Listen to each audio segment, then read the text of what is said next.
Hi hello viewers, నేను మీ MSR. ఈరోజు ప్రధాన పత్రికల్లోని ప్రధాన అంశాలు మీకోసం. సమితి సమావేశానికి మోడీ దూరం, ట్రంప్ టారిఫ్లే కారణమంటూ ప్రచారం.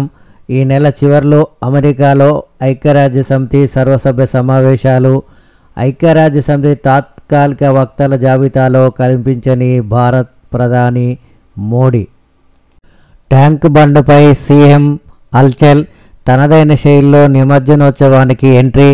నిమజ్జన ప్రక్రియను ఆకస్మిక పరిశీలన.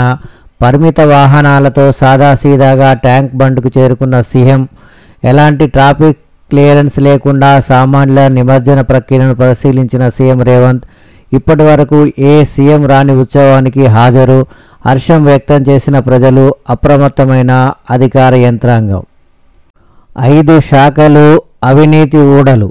రెవెన్యూ, రిజిస్ట్రేషన్, పోలీస్, మున్సిపల్, రవాణా శాఖలపై ఫిర్యాదులు. ఇప్పటికే జాబితా సిద్ధం. అవినీతి అధికారులపై నిఘా. ఇక దాడులే.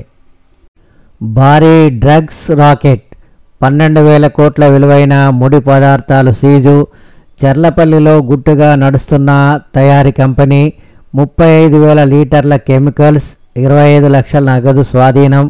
12 మంది అరెస్టు. నిందితుల్లో ఓ ల్యాబ్ అధినేత. నెలపాటు మహారాష్ట్ర పోలీసుల సీక్రెట్ ఆపరేషన్. దేశవ్యాప్తంగా సంచలనం సృష్టించిన ఘటన. స్థానిక పోలీసుల పాత్రపై అనుమానాల వెల్లువ. సీఎం డ్రగ్స్ రహిత తెలంగాణ, మాటలు ఉత్తవేనా? అక్షరం తేడా ఉన్నా బిల్లు రాదాయే. ఇందిరమ్మ ఇళ్ల లబ్ధిదారులకు కొత్త చిక్కు.